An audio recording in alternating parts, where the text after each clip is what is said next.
The Dodgers are starting to put a little space between themselves and the rest of the NL West. Did the LA Sparks sign a racist? And the UCLA is starting to play a little bit of catch-up in recruiting, but does it also signal a sea change in the way they're going to play football? Good morning. I'm James. This is your daily dose of sports and snark for the greatest sports city in the world, Los Angeles. This is Faithful Angelenos. I'm so happy to be back. I just am. Haven't bathed yet, but I'm happy to be back. Hey, it's May 29th, 2022.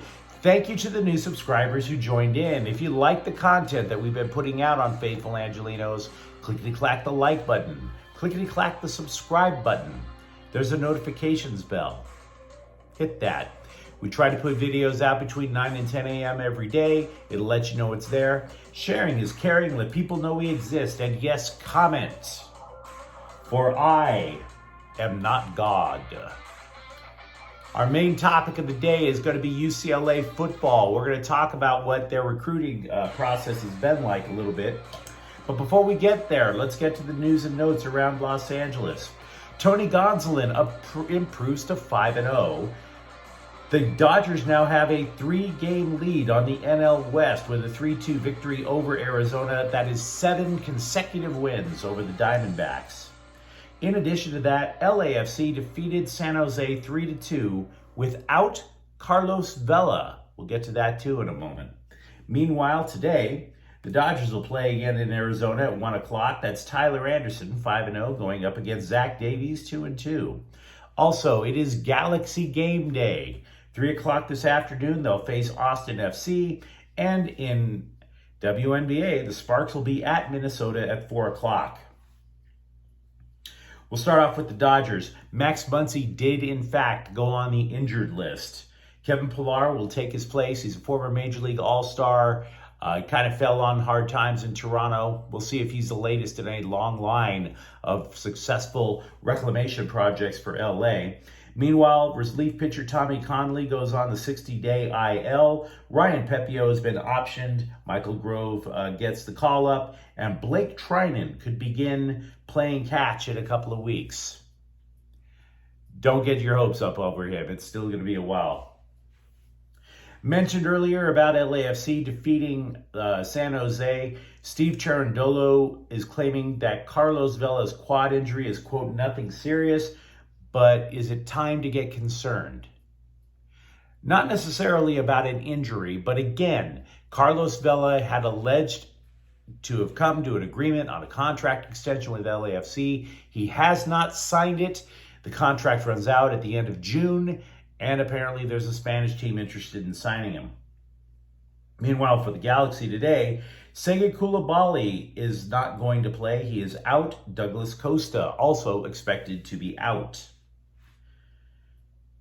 I am genuinely curious about something I read about the Sparks earlier today. A Sports Illustrated side website called The Spun has accused center Liz Cambridge of using racial slurs against the Nigerian national team back in 2001. This was a tune-up game for the 2021 Tokyo Olympics. Cambridge was on the Australian national team.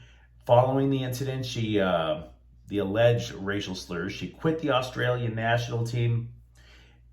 If she said it, and there's a bunch of people who said that she did, she allegedly said it after she got hit in the head. Couple of questions that really come to mind. Now, the first thing you should know is this.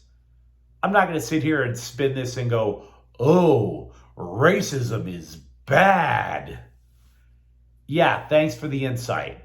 Really, totally appreciate it. Why should I tell you something that you already know? But what did the Sparks know, and when did they know it?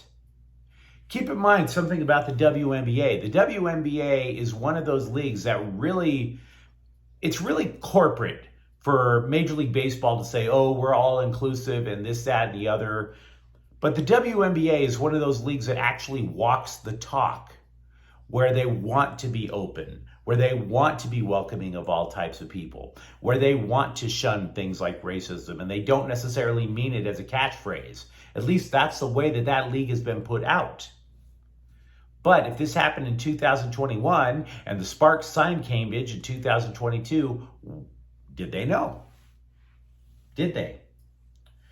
And besides that, this is a player who came into LA with a little bit of baggage. Okay? She trashed her last coach because of the last coach's contract. So if you're a Sparks fan, is this troubling to you? You tell me. I haven't seen a Sparks game yet. Meanwhile, side note, on the other hand, I want to congratulate the LA Chargers for being the only team in Los Angeles or the only team in the NFL, I should say, not to have a player arrested in the last 5 years. Yeah, it's really difficult to keep players from the NFL from loving them some jail. The last player for the Chargers that got arrested, that was back in 2017, the ironically named King Dunlap. This also, I must tell you, is a profound change from the San Diego days. Yeah. Oh, the San Diego Chargers players, they loved them some jail. They loved them some jail so much that they may as well put a practice field at the San Diego County Slam. I mean, I remember, because I was working for a newspaper in San Diego County at the time, and it was hilarious, because prior to all these Charger players back then going in jail, the Chargers just stunk up the joint for so long. And then under Marty Schottenheimer, they got good, and then after that, a bunch of people started getting arrested. Like there was a correlation to playing good football and committing felonies. I don't know if there's a correlation, but I also remember there was this one guy, Steve Foley. The dude got in such trouble, he got shot by the cops.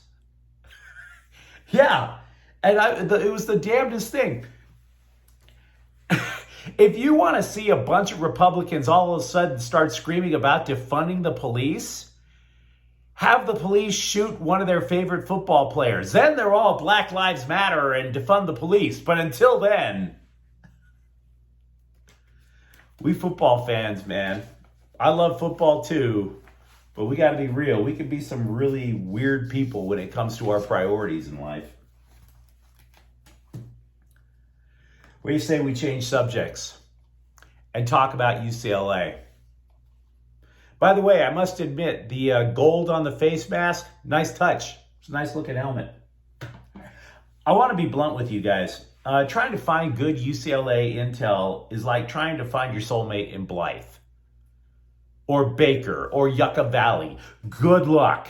The pickings there, really slim. It's really hard to find good UCLA intel. But yesterday, the Bruins earned a commitment from their second 4-star recruit this week. He's a linebacker named Trey Edwards out of Chula Vista, 6'1", 220 pounds. The other one was a running back, Roderick Robinson, also from the San Diego area. And if you look at the clips, if you look at the photos, the guy looks like a damn truck. Wow, it's going to be tough bringing that guy down. But both of these recruits, they pose interesting questions to me that I want to ask you if you're a Bruins fan. It might be too early to ask these questions, but at least I just think I want to put that shot across the bow. The first question is, does UCLA feel as if the transfer portal isn't as important? Because before, with their prior teams, UCLA, I should say USC, they grabbed all these headlines with the transfer portal thanks to Lincoln Riley, right? But before Lincoln Riley got to USC, the coach that was really hitting the transfer portal hard was Chip Kelly. Now, there was no NIL involved with any of this, but that's how the Bruins got so good so quick last year, was the people that they brought in. Now, it's not that they're not really pursuing it as much as they used to. Maybe it's not until they at least figure out how to maximize NIL. But does that signal a change in the way Chip Kelly is looking at things? And the second question I have is about inside linebacker coach Ken Norton Jr. Look, in my opinion, the guy was a terrible defensive coordinator in the NFL. He didn't improve the Raiders when he was their DC. Of course, the Raiders back then, they didn't have the talent. They had a lot of problems on their defense. But then he gets hired by Seattle. And the Seahawks defense was tremendous until he got there. Then you started to see this decline from a very proud defense, and now they're just terrible. And of course, he lost his job.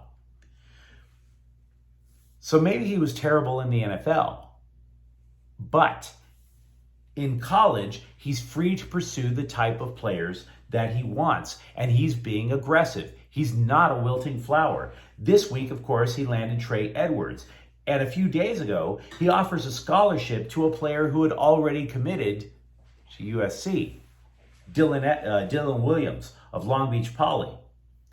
There's a belief that the Bruins want to run a 3-3-5 defensive alignment. Norton coaches the inside linebackers. Is he trying to change the game relatively quickly and maybe gain so many blue chip prospects, particularly at inside linebacker, that UCLA has to reconsider? And does that mean that, a number of different things, not just in terms of alignment, or maybe instead of changing the alignment, maybe Norton is making a play, not just to run inside linebackers, but to make a name for himself overall, possibly be the DC in the future. This is all speculation. It's all speculation. But I invite you to comment. The third question is this: while other teams in the West have chosen to play finesse football, many teams in the West have chosen to play finesse football. Does this mean UCLA is going counter to that and wanting to play more physical football? Bruising running backs, going crazy recruiting linebackers, it sounds like a hint to me.